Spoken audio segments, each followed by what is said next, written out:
Ano ang masasabi ko sa current situation about heart, the misuse of money from the husband or something like that, corruption, ganun.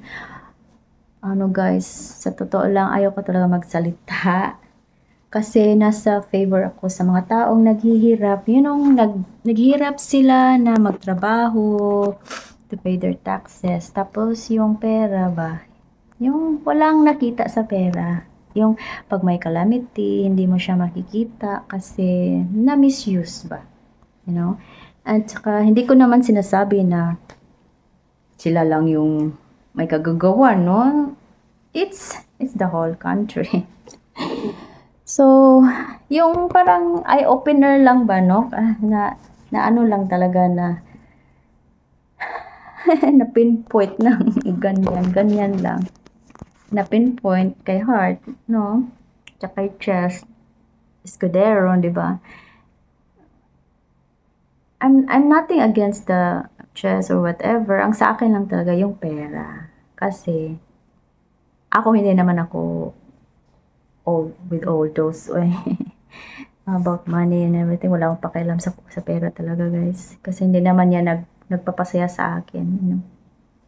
Ang sa akin lang talaga is yung mga tao, sympathy to people, no, na they really work so hard in their life na konti na lang nga yung natitira sa kanila. Yung mga public service, hindi nila masampul ba, no? Lalo na pag may calamity, no? Parang tira-tira na lang yung para sa tao. Doon ako talaga affected kasi yung nafe-feel ko yung sakit ng loob ng tao. May para ako naiyak, guys. Doon ako naiiyak na hindi naman ako nagtatrabaho. Sabi ko talaga magtrabaho, magpapay lang ng tax, no? Pero, kasi maganda lang talaga yung budgeting namin. Hindi naman kami mayaman. Hindi, lang talaga. Nakaplano lang with the help of, the financial blessings from God, Marunong lang talaga akong makinig sa Diyos. Kaya, yung hindi ako masyadong naghihirap, yung ganyan. Pero ako, simpati ko talaga yung mga tao. Bakit sila nagaganyan, no? Yun ako, wala akong pakialam kay Heart or whatever, what she's doing. I mean, I love to see her with the fashion kasi what makes me happy is to see beauty, glam. Pero, di naman ako nagaganon. Wala akong pakialam sa mga material na mga bagay or what I have na mag-show off. Wala akong pakialam doon. Talaga. For me, it's nothing. It's nothing. Hindi ako napatulala sa mga, for me, it's meaningless.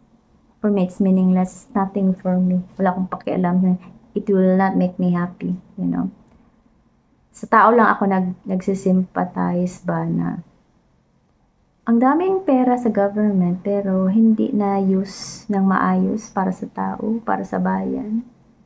Yung sana hindi maghihirap, no?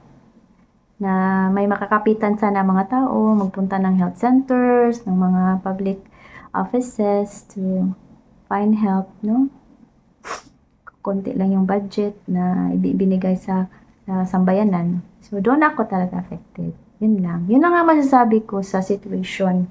No, I don't wanna talk about whatever they're spending. Hindi na ako, I will not touch base with that. Sa lang ako, guys. Yung sa sambayanan lang ako, okay?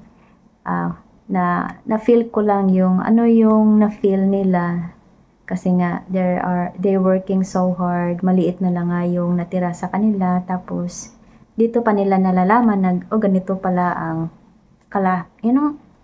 how the government is working with the money, ganun ba? The truth hurts. Ganun. That's it. Thank you for watching.